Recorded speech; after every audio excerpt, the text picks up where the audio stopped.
Hi, it's Colin Sanders here, and I'm talking on Easter Saturday. In the late Roman Empire, most people were poor. The state was in the hands of a hugely wealthy elite who called all the shots. The logic for a religion was inevitable. The only source of converts was to appeal to people in poverty, and the only source of cash was the government. The winning formula turned out to be highly centralised Christianity.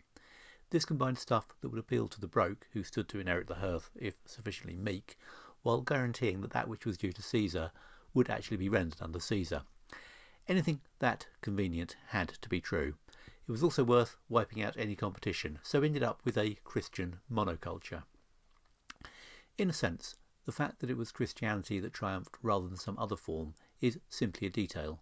The winner was always going to share the same properties. For example, any dominant religion was going to take over existing festivals like the ones in winter and spring and retcon them to the new framework. So the Spring Festival gets the Passion of Christ allocated to it.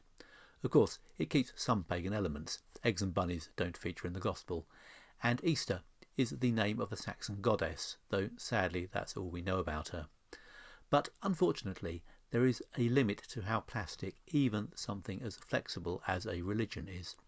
If you are using the death and resurrection of Christ as your narrative, it has a bit of a drawback for a 4-day festival. The story is that he was nailed up on the Friday and came back again on the following Monday.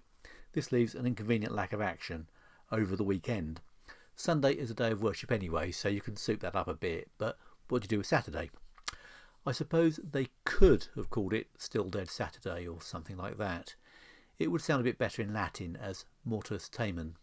But in the event, nothing was done with it, so we end up with a normal weekend Saturday in the middle of Easter. I always think that this is a blot on an otherwise rather splendid festival. In the top half of the Northern Hemisphere where I live, it usually falls around the time the weather improves and the days get longer. It really is a great time for a bit of celebration, and who doesn't appreciate an excuse to eat buns and chocolate? It's just a shame that it will now forever be associated with a story that is both rather gruesome and which has an unfortunate hiatus in the middle. Thanks for listening.